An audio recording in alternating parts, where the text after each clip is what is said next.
이에 헤롯이 박사들에게 속은 줄을 알고 심히 노하여 사람을 보내어 베들레헴과 그 모든 지경 안에 있는 산의 아이를 박사들에게 자세히 알아본 그때를 표준하여 2살부터 그 아래로 다 죽이니 이에 선지자 에레미야로 말씀하신 바 라마에서 슬퍼하며 크게 통곡하는 소리가 들리니 라헬이 그 자식을 위하여 애곡하는 것이라.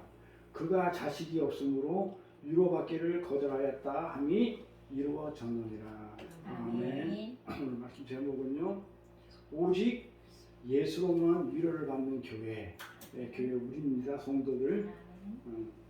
어떤 것으로 우리가 우리 성도들을 다른 이 세상 것으로 위로를 받는 게 아니고 오직 뭘로만? 예수로만 위로를 받습니다. 그래서 오늘 말씀 제목이 오직 예수로만 위로를 받는 교회입니다. 우리가 이제 믿음 생활을 하면서 필연적으로, 그렇죠? 필연적으로 우리는 여러 가지 고난과 어려움에 당면하게 되죠. 성경은 고난이, 예수를 믿으면 고난이 있다고 그랬어요? 없다고 그랬어요? 반드시, 필연적으로 반드시 있어요. 아까도 우리 찬송을 했지만, 준비 찬송할 때 했지만, 고난은 나한테만 있는 게 아니고 모두에게 다 있는 거예요. 예수를 믿는 사람은 다 고난이 있어요. 그래서 특별히 오늘은 그 어려움을, 우리는 당한 그 어려움을 예수한테 위로를 받는 복된 시간이 되게 하기 위해서 오늘 말씀을 준비했습니다. 이 고난이 오는데 때로는 우리가 도저히 알 수 없고 이해가 되지 않는 그런 고난이 올 때도 있어요. 그렇죠? 네. 그런 고난이 다가오게 되면 이 가까운 가족이나 믿었던 사람에게 실망을 하게 돼요. 왜냐하면 도저히 위로가 안 되거든요. 가족이나 가까운 사람한테 도저히 내가 이해할 수 없는 그 고난이 왔을 때는 그 가족이 어떤 말을 하든 간에 나한테 도저히 위로가 안 되기 때문에 이렇게 실망하게 되고, 그리고 하나님이 살아계시면 어떻게 이런 일이 있을 수 있나, 이건 이제 말이 안 된다 하는 그런 회의감에 빠져가지고 진짜 믿음에 약한 사람들은 실족까지 해요. 저 같은 경우는 하나님이 떠났어요. 어떻게 이럴 수가 있냐 이거죠. 제가 뭘 그렇게 잘못했냐 이거죠. 욥처럼 내가 11조를 안 했어요. 내가 주일 성수를 안 했어요. 대충 내가 뭘 그렇게 잘못했길래 나한테 그렇게 그냥 어렵고 와가지고 그냥 죽고 싶은 마음까지 들도록 그런 고난을 주시냐 이거죠. 그러니까 하나님이 살아있다는 생각이 안 들어요. 하나님이 있다고 그러면 어떻게 이럴 수가 없다는 얘기죠. 그냥 아무도 나한테 위로할 수가 없어 보여요. 그러나 성경은 뭐라고 얘기하냐면, 있다 그러죠. 성경은 하나님의 백성은 사람을 통해서 위로를 받지 않게 하시고 누구요? 오직 예수로만 위로를 받는다, 그렇게 지금 말씀하고 계셔요. 어떻게 해요? 어떻게 위로해 주신다고요? 말씀으로? 그럼 어떤 말씀으로? 구체적으로? 나를 죽이고 나의 옛사람 나를 죽여버리고 새 사람으로 만들어가지고 나를 재창조함으로 인해가지고 근본적으로 위로를 해줘요. 그게 오늘 본문 내용이에요. 네. 오늘 본문에서 보면 이게 마태복음이잖아요. 마태복음에서 주제가 뭐라고요? 예수는 메시아다예요. 이 마태복음은 누구를 대상으로 썼냐면 예수를, 하나님을 잘 믿는 유대인들을 대상으로 쓴 거예요. 그러니까 하나님에 대해서 잘 아는 사람이에요. 그러니까 하나님에 대해 잘 알기 때문에 구약에 대해서 능통하겠죠. 구약을 잘 알겠죠. 네. 그래서 마태는 본인이 기록한 그 복음서 마태복음 1장과 2절 잘 보시면 뭐가 나오냐면 예수의 탄생이 나와요. 그렇죠? 정말로 우리 성도를, 교회를 위로해 줄 수 있는 그 위로자가 되시는 예수 그리스도의 탄생에 대해서 어떻게 설명을 하냐면 이렇게 설명을 해요. 구약에 있는 선지서를 전부 다 인용을 다 해요. 잘 보세요. 이걸 그냥 설명해 드릴 테니까. 예수님이 탄생을 하는 그것은 그냥 탄생이 아니고 구약에 있는 그 예언되어 있던 것을 전부 다 끌어다가 마태는 전부 다 끌어다가 그걸 인용을 해가지고 예수의 탄생을 설명을 해줘요. 예수 탄생에 대해서. 그래서 근데 그 진리는 뭐냐면, 왜 구약에 있는 그 선지서를 끌어다가 예수의 탄생을 설명하냐면 그 진리는 무엇보다 구약은 전부 다 오실 예수에 대해서 쓴 것이다. 그래서 구약 전체가 말하자고 하고 있는 것은, 지금 구약이 전체 말하고 있는 것은 바로 예수 그리스도가 메시아다, 그걸 설명하기 위해서 구약에 있는 선지서 내용을 전부 다 끌어다가 예수의 탄생을 설명을 해요. 마태가. 이게 아주 무슨 말인지, 마태는 그냥 설명 안 해. 예수가 어디에 베들레헴에서 태어났다, 무슨 뭐 가나는 뭐 어디 어디서 무슨 뭐 여관방에서 어떻게 했다 누가복음에 나오듯이 그렇게 설명 안 하고 구약에 있는 선지서 내가 그대로 따와서 그걸 설명을 해줘요. 오늘 본문 내용도 바로 그런 거예요. 하나 예를 들어볼게요. 예를 한번 들어볼게요. 우리가 마태복음 잘 아는 23장 1장 23절에 보면 뭐라고 나와요? 보라 처녀가 잉태하여 아들을 낳을 것이요 그 이름을 임마누엘이라 하리라 하셨으니 이를 번역한즉 하나님이 우리와 함께 계시다 함이라. 그렇죠? 마태복음 1장 23절에 나오는 구절이에요. 임마누엘이라. 그렇죠? 처녀가 잉태해서 아들을 낳는데 그게 임마누엘이다. 임마누엘의 뜻은 뭐다? 하나님이 우리와 함께 하시다. 그런 뜻이에요. 요 내용이 어디에 있냐면 이사야서 7장 14절에 있어요. 가볼까요? 이사야서 7장 14절에 가면 그러므로 주께서 친히 징조로 너에게 주실 것이라. 보라 처녀가 잉태하여 아들을 낳을 것이요 그 이름을 임마누엘이라 하리라. 그대로 인용해가지고 예수 탄생을 계속 마태는 이렇게 설명을 해서 다시 한번 가볼까요? 2장 가볼까요? 마태복음 2장에 왕의 모든 대제사장과 백성의 서기관들을 모아 그리스도가 어디서 나겠느냐 물으니 가로되 유대 베들레헴이오니 이는 선지자로 이렇게 기록된 바. 선지자 누구겠어요? 미가서입니다. 선지자로 이렇게 기록된 바 어떻게 기록되어 있는가 볼까요? 유대 땅 베들레헴아 너는 유대 고을 중에서 가장 작지 아니하도다. 내게서 한 다스린 자가 나와서 내 백성이 이스라엘의 목자가 되리라 하였음이니이다. 이렇게 해서 미가서를 이용해요. 미가서 가볼까요? 그럼 5장. 미가서 5장 가볼까요? 베들레헴 에브라다야 너는 유다 족속 중에서 작을지라도 똑같죠? 6절하고 똑같이 작을지라도 이스라엘을 다스릴 자가 내게로 나올 것이라. 그의 근본은 상구의 태초이니라. 이렇게 마태는 예수의 탄생을 예수가 메시아라는 걸 설명하기 위해서 그 유대인들이 잘 알고 있는 구약의 내용을 끌어다가 선지서 내용보다 계속 같이 덧붙여서 설명을 해줘요. 저희가 시간 되면은 이 미가서 그다음에 조금 전에 했던 이사야서를 다 풀어드릴 거예요. 풀면 굉장히 많은 시간이 걸려요. 지금 그냥 이렇게 비교만 해드릴게요. 그다음에 또 마태복음에 가면 또 2장 14절에 가면 세 번째로 가보면 뭐가 나오냐면 요셉이 일어나서 밤에 아기와 그의 모친을 데리고 애굽으로 떠나가 헤롯이 죽기까지 거기 있었으니 이는 주께서 선지자로 말씀하신 바. 자, 선지자가 누구겠어요? 호세아입니다. 선지자로 말씀하신 바 애굽에서 내 아들을 불렀다 함을 이루하심이라. 그럼 선지자 호세아로 가봐야 되겠죠? 호세아 가보니까 뭐라고 나와요? 호세아 11장 1절에 이스라엘에 어렸을 때 내가 사랑하여 내 아들을 애굽에서 불러내었거늘. 그렇죠? 자, 마태는 이렇게 예수의 탄생에 관한 모든 어떤 구조를 전부 다 구약에 있는 선지서를 끌어다가 이렇게 설명을 해줘요. 이렇게. 그래서 이 구약 내용을 자세히 살펴보면 굉장히 길어요. 긴데 오늘은 정말 해석하기 힘든 오늘 내용도 선지서를 따왔거든요. 에레미야 선지서 내용을 따온 거예요. 본문 내용이. 가볼까요? 본문 내용이 뭐냐면 헤롯이 박사들에게 속은 줄 알고 심히 노하여 사람을 보내어 베들레헴과 그 모든 지경 안에 있는 사내 아이 박사들에게 자세하게 보며 그때를 표현하여 두 살부터 그 아래 다 죽이니 해놓고 나서 자 17절 18절을 갖다가 에레미야에 있는 내용을 따와요.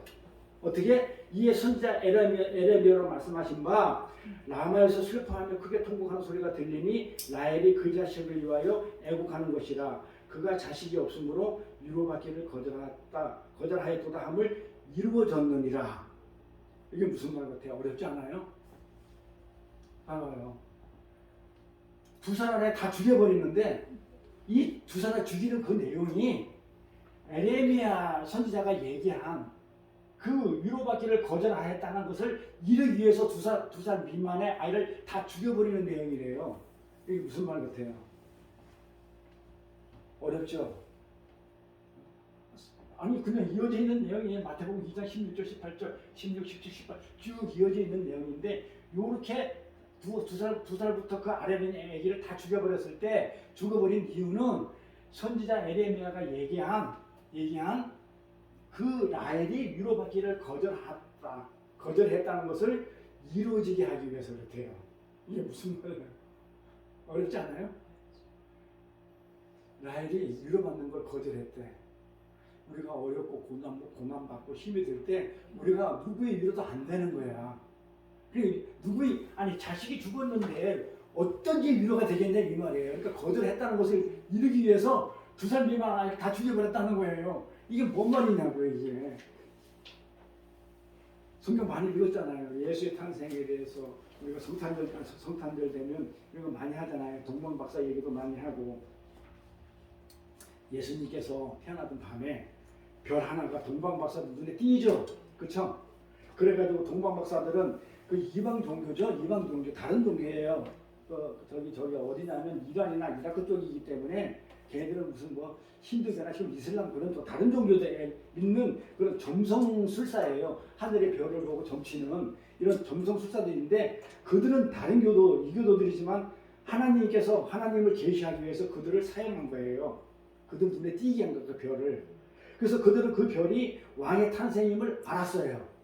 유대의 왕이 탄생했다는 그 별을 보고 알았어요. 점성술사니까 알았습니다. 그래서 어떻게 해요? 예문을 가지고 그 별을 따라가. 그 별을 막 따라가는데 그런데 이 멍청한 별이 별이 멍청해요. 그렇잖아요. 이 멍청한 별이 아니 예수님께로 안 가고 누구한테 가요? 아니 예수님 왕이 태어났으면 유대 왕이 예수가 태어났으면 이 별이 예수 있는 쪽으로 가야 되는데 어디로 가요? 헤롯 궁으로 가요. 헤롯 궁으로 동방박사들 데리고 가요. 그래 가니까는 아니 동방박사들은 거기에 있는 줄 알고 왕이 태어났다 얘기했을 거 아니에요. 헤롯한테. 근데 이 헤롯은 이스라엘 사람이 아니야. 그렇죠? 그 이스라엘 사람이 에돔 사람이에요. 에돔은 누구의 후손이다? 에서. 그러니까 우리는 이스라엘은 야곱의 후손들이에요. 그러니까 버림받은 에서의 후손들이 에돔이란 말이에요. 그러니까 이스라엘 전통이 아니죠. 버림받은 딴 나라 에돔 사람이에요. 이게 그 헤롯이. 근데 이 사람이 헤롯은 헬라 사람들이 그 당시 헬라 사람들에게 이렇게 좀 친하고 뭔가 이렇게 해가지고 이게 왕으로 된 사람인데 자신이 유대 땅에 있으면서 이스라엘 땅에 있으면서 에돔 사람인 그 이방인이라는 그것 때문에 늘 불안해서 언제 쫓겨날지 모른다는 그 생각에 그렇게 불안하게 있었어요. 근데 동방박사들이 유대인 왕으로 나신 자를 어디 헤롯궁에 와서 찾고 있어 지금. 헤롯궁으로 별이 인도했으니까 멍청한 별이. 거기서 여기서 유대 왕이 나타났다니까 헤롯 입장에서는 어떻게 생각했어요? 아니 내가 내 자식이 왕이 돼야 되는데 여기서 왕 될 자가 나타났다고 그러니까 이거 아니거든. 그러니까 뭔가 불안할 거 아니에요. 두려웠어. 그래서 헤롯은 동방박사들에게 그 왕이 어디 있는지 알게 되면 자기한테 어떻게 알려달라고 그렇게 얘기를 하죠. 그러나 동방박사들에게 어떻게 돼요? 천사들이 나타나가지고 헤롯에게 가지 말라고 그러죠. 가지 말고 다른 데로 가라고 그러죠. 피하라고 그러죠. 근데 헤롯이 화가 났을까요? 화가 안 났을까요? 화가 났죠. 안 알려주니까. 그래서 이 베들레헴과 이 내용이 나온 거예요. 그래서 베들레헴과 모든 지기간에 있는 이 산의 아이들을 갖다가 전부 다 죽여버려요. 그 별이, 이 멍청한 별이 이게 동방박사를 헤롯 궁으로 데려가지 않았다면 이 아이들이 죽었어요? 안 죽었어요? 안 죽었겠죠. 근데 이 멍청한 별이 헤롯 궁으로 인도하는 바람에 무관 아이들이 다 죽어버려요. 그런데 그럼 여기서 생각해 봅시다. 그런데 왜 하나님은 그 별을 헤롯궁으로 보냈을까요? 하나님이 보낸 거잖아요. 왜 보냈을까요? 생각해 보셨어요? 아니 안 갔으면 안 죽었을 거 아니에요. 근데 갔어. 근데 그건 하나님이 하신 거야. 동방박사 아무 죄 없어요. 아니 별 따라갔다니까. 그 별을 움직이는 건 하나님이시고 이렇게. 그리고 잘 보세요. 천사들을 보내가지고 동방박사들을 피하게 했죠. 그리고 어떻게 요셉과 마리아 엄마 아버지 인적인 요셉과 마리아 예수님은 어디로 애굽으로 피하게 하죠. 그런데 왜 2살 미만 아이들 피할 길을 안 줬냐 이 말이에요. 동방박사도 피할 길 주잖아. 애굽을 피하라. 거기 가지 말고 돌아가라. 얘가 피할 길 주고 그 다음에 마리아하고 요셉을 해가지고 또 예수를 어떻게 애굽을 잠시 피하라 그래. 피할 길 다 가르쳐주면서 왜 2살 미만 아이들한테는 왜 피할 길을 왜 안 주냐고요. 하나님은 이 사건을 통해서 교회에 우리한테 지금 하고 싶은 얘기가 있어요. 던지고자 하는 메시지가 있어요. 그게 뭘까요? 공부해보려면 찾아볼 수 있을까요? 이게 이 이야기는 바로 17절 18절 말씀이 17절 18절 말씀인데 이 17절 18절 말씀이 어디 나오는 거냐면 에레미야 31장에 나오는 내용이에요.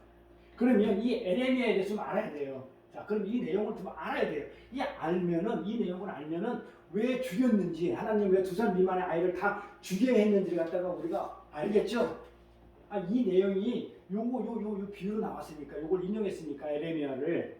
근데 이 에레미야 선지자는요, 그때 당시에 그 스바냐라는 선지자 아시죠? 스바냐? 그 다음에 하박국 아시죠? 네. 그 다음에 다니엘, 에스겔 같은 시대의 선지자예요. 근데 이 에레미야는 남유대에서 활동하던 사람이에요. 남유대에서 활동하면서 이 남유다가 누구한테 멸망한다고 얘기를 해요?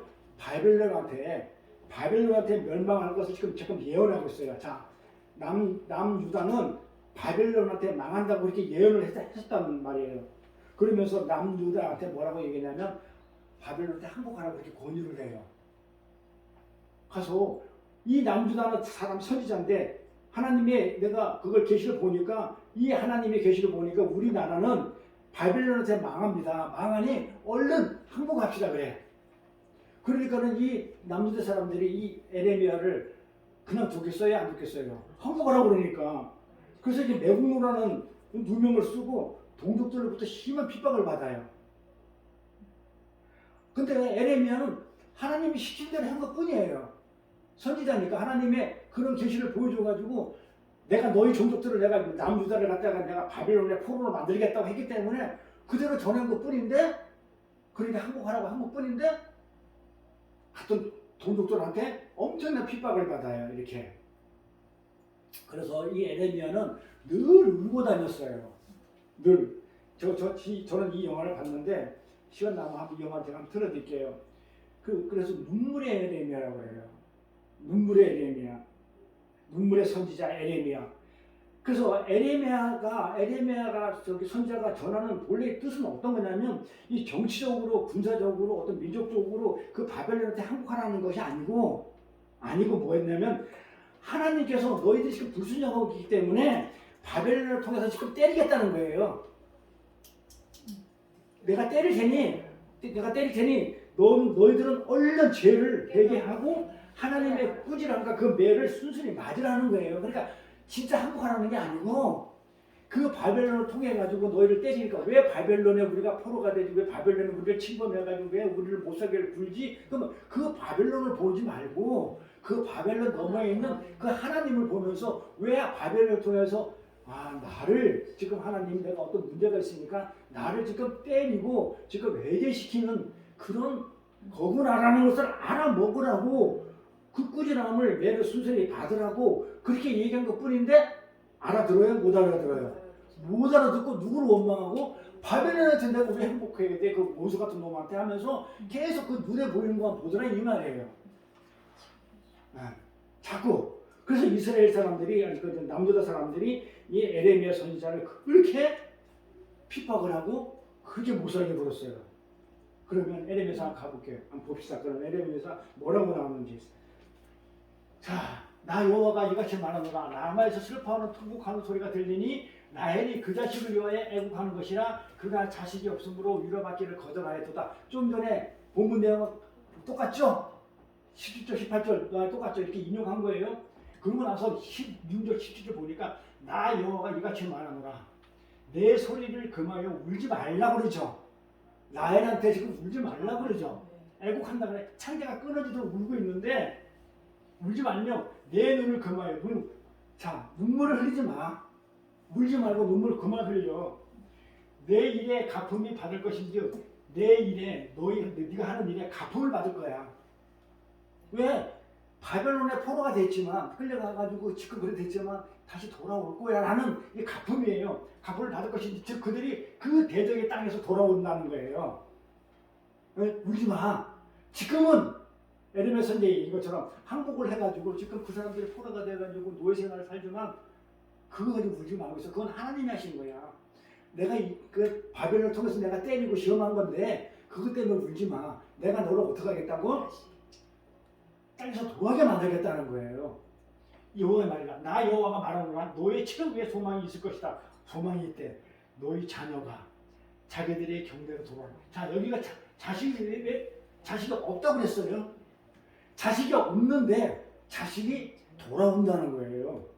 살아서 죽은 줄 알았는데 죽은 자식이 지금 살아서 돌아온다는 그 얘기를 하는 거야. 그러니까 내가 하나님 그러니까 바벨론한테 항복하는 그 자체가 내가 하나님의 어떤 나한테 고난을 줬을 때는 나를 자식을 살리기 위해서 나를 살리기 위해서 하나는 죽었고 하나는 살렸다 그러는 거예요. 옛 사람 죽여버리고 새 사람을 살리기 위해서 그 고난을 준 거라는 지금 그 얘기가 보이죠 이제.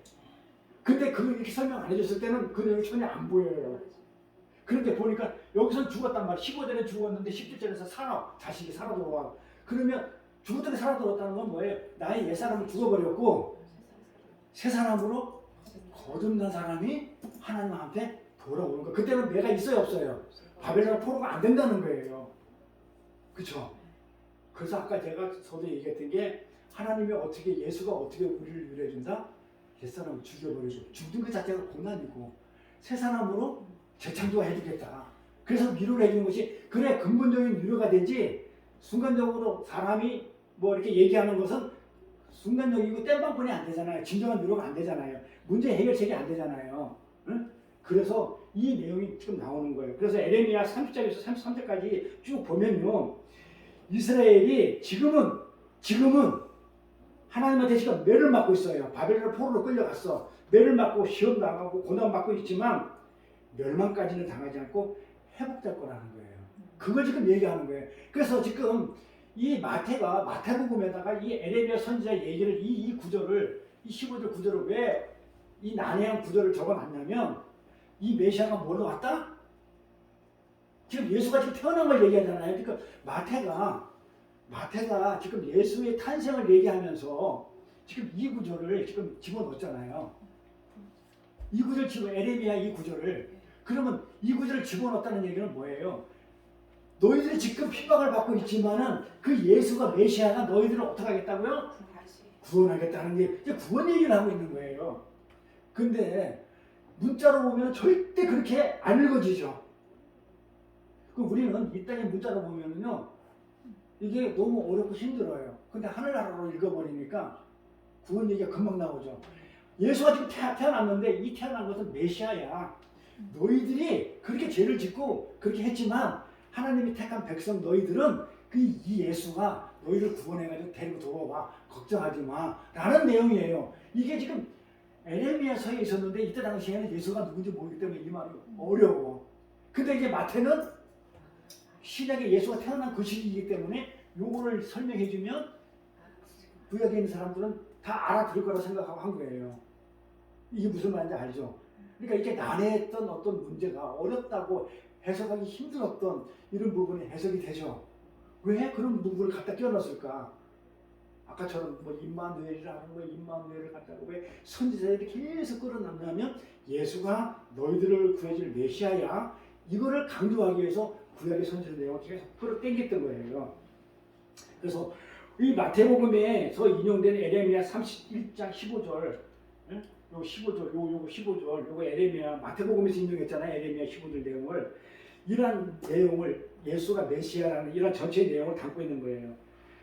라헬은 두 아들이 잡혀가서 울고 있지만 그 아들들은 하나님께 다시 보내주실 것이라는 것이에요. 근데 예수님은 뭐 하러 온 거다? 그 일을 하러 왔다는 걸 지금 마태가 지금 계속 얘기하고 있는 거예요. 자, 그럼 하나씩 풀어봅시다. 이거 하나 풀어볼게요. 이제. 자, 라헬이 누구예요? 라헬이 자식이 없어서 울었대. 자식이 없어가지고 위로받기를 거절했대. 그럼 라헬이 누군지 알아야 될 거 아니야? 라헬이 누구예요? 야곱의 첫 번째, 아니 두 번째. 자, 야곱의 두 번째 부인이죠. 야곱이 두 번째 부인이에요. 야곱의 아내예요. 야곱의 이름이 뭐예요? 야곱의 이름이 이스라엘이죠. 그 야곱이라는 뜻은 원래 어떤 것이냐면 뒤꿈치 안 그러면 빼앗다 이런 의미가 야곱이에요. 근데 그 야곱이 이스라엘로 바뀌죠. 야곱이 이스라엘입니다. 그에게는 아내가 몇 명 있었어요? 아내가 4명 있었죠. 그 저기 종들까지. 레아 첫 번째 딸이죠. 자기 그 라반의 첫 번째 딸. 라반의 자기 삼촌의 첫 번째 딸. 그다음에 라헬. 레아가 첫 번째 딸이고 라헬이 두 번째 딸이에요. 그걸 레아의 종이 하나 있어. 얘가 빌하죠. 예, 비라고. 나일의 이게 실바죠. 그렇죠? 종이. 그래서 전부 다 본래는 야곱은 나일한테 많이 있었는데 첫 번째부터 가야 된다고 해가지고 그렇게 해가지고 외삼촌 수도가 가지고 레아한테 갔다가 여기서 자식을 낳죠. 자식을 낳고 그 다음에 바로 안 주죠. 안 주죠. 일부러 먹으려고 7년 동안 일부러 먹으려고 라반이 자기 외삼촌이 여기는 종을 주죠. 종을 줘서 애를 낳죠. 그러고 나서 안 주죠. 실바가 먼저 낳죠. 그러면서 라헬을 맨날 정해주죠. 이 라헬이 맨날 해주게 누구 줬어요? 요셉하고 누구죠? 베냐민. 그렇죠. 라헬한테 주게 요셉하고 베냐민이에요. 이 레아한테 주게 레아한테 주게 6명이에요. 누구 있을까요? 나도 잘 못 외우는데 첫 번째 장자가 루벤, 그 다음에 시므이, 그 다음에 레위, 그 다음에 유다. 첫 번째 이렇게 주고 나서 레아한테 내가 누구 주냐면 루벤이 큰 장자예요. 루벤, 근데 시므이, 그 다음에 그 레위 집할 때 레위, 그 다음에 유다. 이렇게 맨 처음에 레아한테 이렇게 나오죠. 첫 번째 이렇게 4명을 주고 나서 그 다음에 빌한테로 가죠. 빌한테 누가 가냐면 이 빌한테는 누가 가냐면 빌한테는 단하고 납달리가 가요. 단, 납달리. 저도 잘 몰라요. 적어놨어요. 그래서 납달리. 그러고 나서 실바한테는 이사가라고 스무갈. 이사가라고 수브론 아닌가? 수브론. 맞아요? 이렇게. 그래서 요셉 그 다음에 또 레아한테 그 다음에 레아한테 2명이 더 나오죠. 예? 2명이 더 나오죠. 이사가 스브론이 여기서 나오는구나. 그렇죠? 여기서 나오는 여기서 실바한테 나오는 게 아니고. 근데 헷갈려. 저도 정리를 해놨었는데. 그 다음에 이사가라고 스불론 6명 나이 레아가 이렇게. 그 다음에 실바한테는 누가 나오냐면 실바는 가다가 아셀이구나. 아셀. 그렇게 해가지고 야곱한테 나온 자식이 12지파를 이렇게 이루어요. 이렇게 12지파를 이렇게 이루어요. 자, 그런데 12아들이 있었는데 이 12아들 중에서 라헬은 2아들이 요셉과 베냐민이에요. 근데 야곱은 누굴 제일 사랑했냐면 라헬에서 난 요셉과 베냐민을 가장 사랑했어요. 그러면 이 요셉에서 난 사람이 누구냐면 요셉 아들 둘 나오죠. 어떻게 나와요? 므낫세하고 에브라임이죠.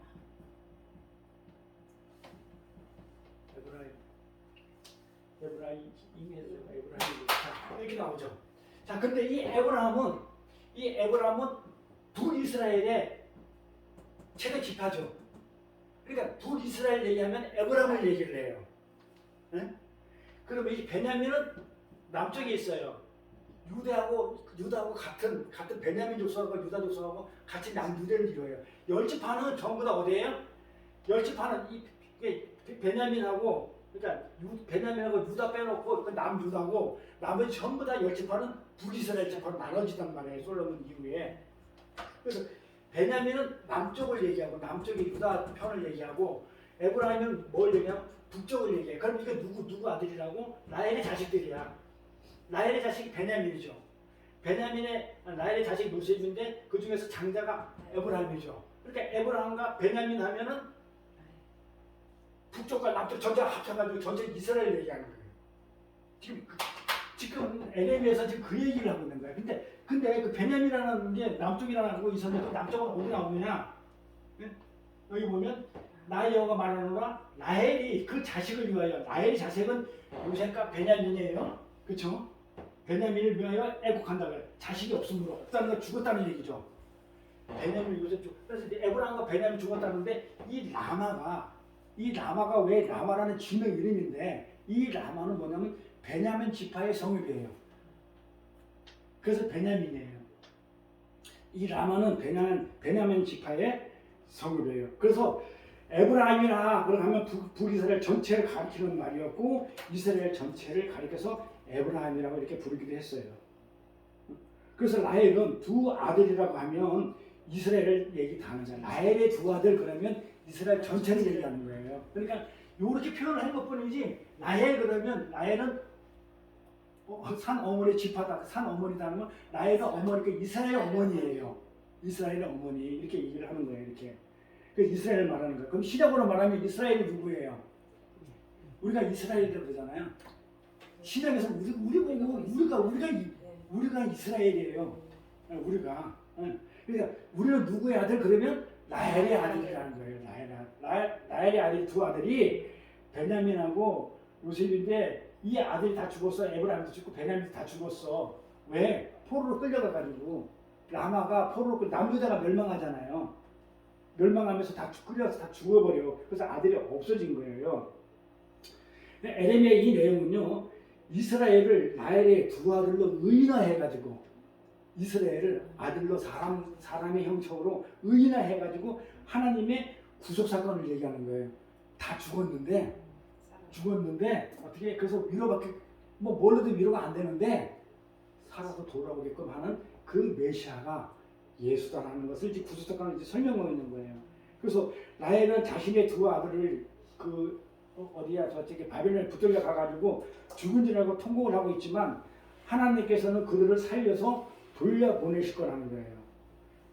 이렇게 죽어야 할 자들이 그렇잖아요. 하나님한테 불순종해가지고 죽어야 할 자들이 포로로 끌려갔다는 하나님이 매를 댄 거잖아요. 고난을 준 거잖아요. 이렇게 고난을 통해서 죽어야 될 자들이 그 대적들에서 돌아오게끔 하는 이게 바로 구원이고 복음을 얘기하는 거예요. 죽어야 될 자들이 살아오는 거. 그래서 마태는 예수님의 탄생과 에레미야 얘기를 이렇게 연결시켜가지고 예수님이 뭐하러 오셨다? 그 일을 하러 오셨다고 이렇게 설명하고 있는 거예요. 이해가 됩니까?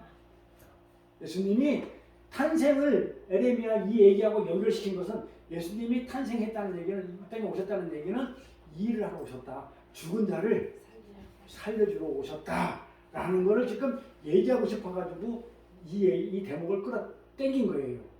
그럼 이 내용이 이제 이해가 되죠. 네. 그리고 2살 미만의 아이들이 인간적으로 볼 때는 죽잖아요. 이 2살 미만의 아이들이 인간적으로 볼 때는 죄를 지을 시간이 없었어요. 인간적으로 보면.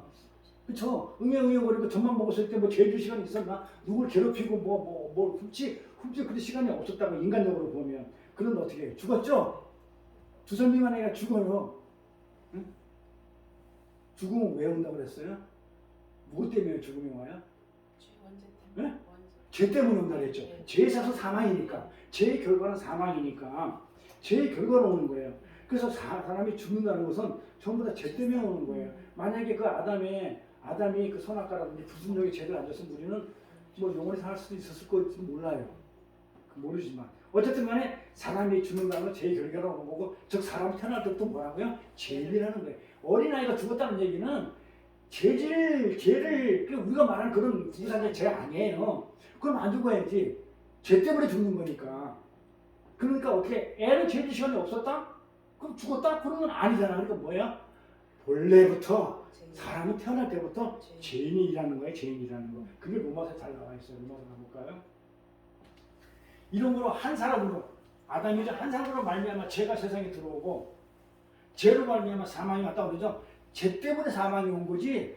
그러니까 2살 미만의 아이가 죽었다는 얘기는 구구사전에 나오는 그런 죄가 아니라는 것을 보여주기 위해서 이 죄로 말미암아 사망이 왔다는 거. 아담으로 말미암아 한 사람으로 말미암아 이와 같이 모든 사람이래요. 나 빼놓고가 아니고 너 빼놓고가 아니고 모든 사람이 죄를 지었으므로 사망이 모든 사람이에요. 그러니까 누구도 이 세상에 태어나면 죽지 않은 사람이 없다는 거예요. 이거 로마서 얘기잖아요. 성경이 하나님의 말씀이고 죄가 율법에 있기 전에 세상에 있었어. 자, 죄라는 거는 어떤 법이 저건 죄야 하면 죄잖아요. 아까 그 기도할 때도 알고 짓는 죄, 모르고 짓는 죄라고 했잖아요. 그러니까 내가 죄인지도 모르고 짓는 죄 있잖아요. 그 얘기예요. 자, 율법이라는 게 있으니까는 우리나라 그 법이 헌법이 있으니까 사람을 죽이면 너 사형이야 라는 그 법이 있기 때문에 그건 뭐야? 내가 죄인인지 알아.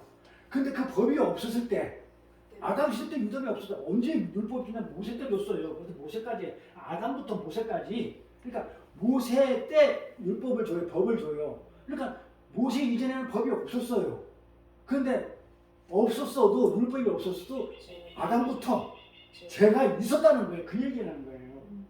죄가 율법에 있기 전에도 세상에 있었다는 거예요. 그러니까 원래 모든 사람들은 죄라는 거예요. 너 나쁜 놈이야. 이렇게 손가락질 하지 말라는 거예요. 너도 나쁜 놈이야. 똑같아. 똑같이 죄인이라는 거예요. 그렇죠? 너만 나빠, 나도 나빠. 뭐 이렇게 할 수는 없잖아. 그러니까 똑같은 죄인이라는 거예요. 우리 인간은 태어날 때 이렇게 죄로, 죄인으로 태어난다는 거예요. 근데 이런 죄가 얼마나 지독한지, 이런 죄가 얼마나 지독한지요. 하나님이 애굽에서 끌고 오거든요. 에스겔에서 보면 하나님이 애굽에서 끌고 나와서 남편으로 자기 하나님의 백성을 데리고 다니는데도 불구하고 변해야 안 변해요. 이 죄 때문에 안 변하는 거예요. 끝까지 내가 지키겠다고. 내가 그냥 하나님에 끌려가느니 내가 내 나라를 세우겠다고. 내가 바벨탑을 세우겠다고. 하나님만 눈이 밝아야 나도 눈이 밝다고. 이래가면서 이 죄가 얼마나 무서운지 하나님이 직접 남편이 돼가지고 끌고 나오는데도 전혀 변하지 않는 거예요. 그래서 하나님이 무슨 생각을 하냐면 안 되겠다. 이거 가지고 안 되겠다. 내가 이것들을 전부 다 이 안에 있는 속을 전부 다 완전히 확 바꿔버려야 되겠다. 그 옛사람이 얼마나 죄가 가득 차가지고 독한지 하나님이 도저히 감당이 안 되니까 이 옛사람 확 죽여버리는 거예요. 두 사람이 하나를 죽이듯이 죽여버리고 세상으로 만들지 않으면 도저히 안 따라와. 남편이 됐는데도 안 따라오는 거야. 하나님을 인정도 안 해. 그래가지고 그 속을 완전히 바꿔가지고 내가 어떻게 하겠다고요? 완전히 세상으로 만들어가지고 새로 창조해버려야 되겠다는 게 에스겔서 내용, 에레미야 내용이에요. 에레미야 가볼까요? 나 여호와가 말한다. 날이 이르니 내가 이스라엘 때가 되면 내가 이스라엘과 유대 집을 내가 새 언약을 세우겠대. 옛날 언약은 어떻게 되겠어요? 죄 때문에 말을 안 들어먹어. 내가 새로 해야지. 안 되겠어. 나 여호와가 말한다. 이 언약은 내가 그들의 열째 손을 잡고 애굽 땅에서 인도하던 날에 세운 것 같이 않겠다는 거예요. 네? 그런 식으로 안 하겠다 이거예요. 내가 그들이 남편이 되었어도, 그쵸? 남편이 되었어도 그들이 내 언약을 파야 돼. 그 이유는 죄 때문에. 그래서 어떻게 내 옛사람 죽여버리겠다는 거예요. 내 고집 아직 내가 생각한 모든 것 다 완전히 없애버려가지고 새로 창조하지 않으면 절대로 너는 내가 남편이 되면서 변하지 않았기 때문에 넌 도저히 안 되고 확 바꿔버리겠다는 거예요. 나 여호와가 말한다. 그러나 그날 후에는 그때는 내가 이렇게 했는데 그날 후에는 내가 이스라엘 집에 새로운 언약이 뭐라고 그래요? 어떤 언약이라고 그래요? 내가 나의 법을, 하나님의 법을 어떻게 하겠다고? 그들 안에도 가지고 그 마음에 기억해가지고. 이게 무슨 말이에요? 어떤 법을? 생명의 법, 성령의 법. 그러니까 뭐예요? 하나님이 직접 성령이 돼가지고 내 안에 들어오지 않으면 도저히 이 사람으로선 지체가 죄 때문에 안 변해. 그러니 어떻게 돼? 이 죄의 문제를 전부 다 해결해버리고, 죄 문제를 해결해버리고 새로운 언약으로 완전 바꿔가지고 어떻게 성령이 예수님의 영이 어떻게 내 안에 들어오겠다는 거예요. 응? 들어와가지고 마음에 기억해가지고 그러고 나서 내가 너희 하나님이 되고 그들은 내 백성이 될 것이다. 지금 이렇게 얘기하는 거예요. 그래서 그 새로운 언약이 어떤 거냐면 내가 완전 성령의 법으로, 성령으로 인해서 성령이 너희 안에 집어넣어가지고 하나님의 명령, 하나님의 말씀, 하나님의 영을 집어넣어가지고 어떻게 하겠다고요? 바꿔버리겠다고요. 뭘로? 새 사람으로. 그래서 이렇게 하나님은 율법으로 죽어야 할 자를, 율법으로, 그렇죠? 이 죽어야 할 자를 어떻게 해요? 예수님이 십자가로 대신 맞아 죽고, 율법에 맞아 죽어가지고 그 예수가, 그렇죠? 죽음으로 인해 가지고 보혜사 성령을 우리한테 보내줘서 그 성령이 우리 안에 거하게 함으로 인해 가지고 하나님 백성으로 만들어버리는 거예요. 그럼 죄 문제가 해결되죠. 이렇지 않고는 죄 문제가 해결이 안 되는 거예요. 끝까지 안 변하니까. 이렇게 남편이 있었어. 자, 그럼 다시 이제 이 죄 문제 이렇게 되고 다시 본부로 돌아가가지고 2살 미만의 아이들이라는 것은 2살 미만의 아이들이라는 것은 그렇게 그 원죄로 인해 가지고 죽어야 할 하나님의 백성을 얘기하는 거예요. 내가 세상에서 율법이 있기도 전에 죄를 졌다는 얘기거든요. 죄를 지키기도 전에 얘기는 율법이 있기도 전에 율법을 지키기도 전에 벌써 나는 어떻게 했다. 2살 미만이라는 얘기는 죄를 지키기 율법으로 내가 어떤 죄를 지키기도 전에 벌써 죄인이 몸으로 태어나는 우리 하나님의 백성을 가리키는 거예요. 그 인간의 절망된 그 죄악된 본능, 그 뿌리를 해결해야 할 수 있는 방법은 그렇죠. 타고나서 그렇죠. 원죄를 가지고 태어난 죽어야만이 돼야 할 우리 성도가 우리 교회가 이것을 해결할 수 있는 방법은 뭐예요? 예수님이 오셔가지고 그 죄 문제를 해결해 줘야 돼요. 그래서 그 문제를 하나님께서 우리 앞에 제시하시고 그것을 죄를 죽여버려야 되잖아요. 죽여버리시고 다시 살려내기 위하여 어떻게 해요?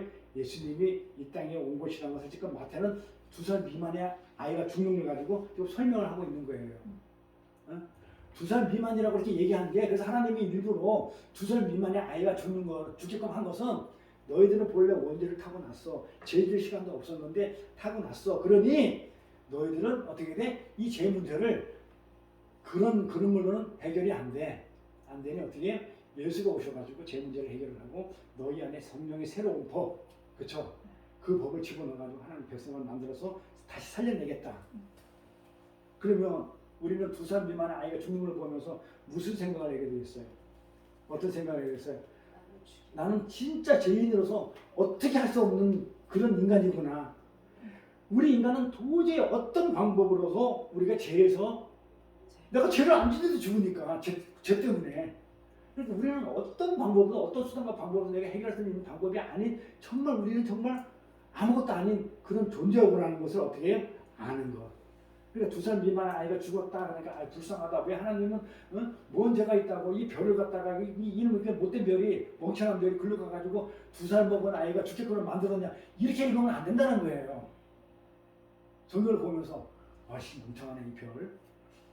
이렇게 하면서 왜 그 예수한테 한다고 헤롯한테 가가지고 2살 미만이 아무 죄 없는 죄 없다는 우리 생각이에요. 죄 없는 아이를 죽게 했지?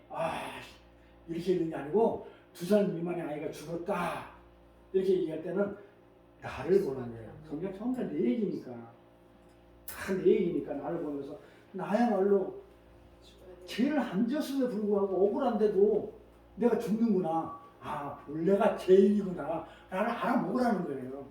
보면서 이렇게 모든 인류가 죄 아래 있기 때문에 다 죽어야 하는데 하나님께서 택하신 백성 즉 우리 교회에 나를 살려내기 위하여 예수 그리스도를 이 땅에 보내셨다는 것을 알려주기 위해서 마태가 이렇게 쓴 거야. 그를 메시아라는 것을 쓰기 위해서. 교회는 그렇게 하나님의 대우를 받는 존재들이에요. 교회만 받아요. 하나님한테. 다른 백성은 내가 더 죽겠구나. 안 살려줘요. 우리만 살려줘요. 죽은 다음에 다시 우리를 살려줘요. 그래서 우리는 오직 예수 그리스도만 위로를 받는 자들이 된 거예요. 다른 걸로 위로가 안 돼요. 근데 라헬이 위로를 거절했다고 하잖아요. 그래서 라헬이 위로를 거절했다고 그래요. 라헬이 위로를 거절했다고 그러죠? 라헬이 마태복음 2장 18절이 라헬이 그 자식을 위하여 애국하는 것이라 위로받기를 거절했다. 에레미야 30절 똑같아요. 거절했다고 그래요. 라헬이. 즉 이 세상에 어떤 것이라도 어떤 것도 자식이 죽은 것을 위로할 수는 없는 거예요. 그러니까 내가 지금 당한 어려움이 있는데 이 어려움은 어떤 누구도 나의 위로가 안 돼요. 그냥 그때뿐이에요. 잠시 립서비스. 진정한 위로가 안 돼요. 우리는 어려운 일을 당하거나 힘든 시험이 닥치면 하나님 빨리 이 문제를 해결하셔서 나를 위로해달라고 때를 써요. 하나님 이거 빨리 좀 해결해달라고. 근데 그 문제 해결이 정말 우리를 위기를 해주냐 이 말이에요. 그 문제가 생겼을 때 하나님 주신 문제인데 이거 해결됐으면 그 끝이냐 이 말이에요. 네? 문제 해결 외에 또 다른 문제가 또 없냐 이거예요. 근본적으로 해결이 안 되고 그 문제만 해결되면 다른 문제가 또 따라와요. 쓰나미처럼. 그래서 우리 그리스도인들의 위로는요 오직 죽은 자를 살려내신 예수 그리스도뿐이에요. 돈으로 위로됩니까? 그 다음에 명예로 위로가 됩니까? 돈으로 되면 잠시 고음은 잠시뿐이에요. 영원하지가 않죠. 근본적으로 해결되지 않아요. 지금의 문제가 해결되고 나면 또 다른 쓰나미가 몰려와요. 근본적으로 문제가 해결되지 않기 때문에 우리는 때를 쓰지만 하나님은 그 때를 쓴다고 해가지고 근본적인 문제의 해결을 통해서 위를 내주지 그 문제를 통해서 해결을 통해서 위를 내주지 않아요. 네. 그래서 하나님은 우리 옛사람은 어떻게 돼요? 죽여버리는 거예요. 그거 하려고 고난 주고 어려움 준 거니까 하나님 물러나겠어요? 죽여요. 나의 어떤 아직 고집 이거 다 죽여버리고 이 죽는 과정이 자기 부인의 과정이 그 우리 산상선에 공부한 고난이고 십자가고 역경이고 시험이고 그래요. 그래서 힘들어요. 그런데 이 문제는 죽어야만 해결돼요. 내가 옛사람이 죽어야만이 해결되는 문제예요. 내 옛사람 가지고는 도저히 해결이 안 돼요. 그래서 예수님은 잠시뿐이 그것을 주러 오신 것이 아니고 잃어버린 아들 때문에 슬퍼하는 나에게 자식을 어떻게 하냐면 살려보내기 위해서 오셨어요. 이게 죽었다고 어떤 일을 해도 위로받기를 거절해. 죽었다고 아무 위로가 안 돼. 누가 와도 얘기해. 뭐 가족이 와서 얘기해야 된다고 뭐 아내가 와서 얘기해야 된다고 자식이 와서 얘기해야 된다고 누가 와서 위로가 안 돼. 죽은 자식을 갖다가. 근데 예수님은 어떻게 살려주러 오셨기 때문에 위로가 돼요. 그러니까 누굴 붙들으라고? 그러니까 나를 의지하지 말고 내 생각을 갖지 말고 나는 죽여버리고 그 위로해주는 살려주시는 그 예수를 내 안에 담으라고. 그거 하는 게 진정한 위로예요.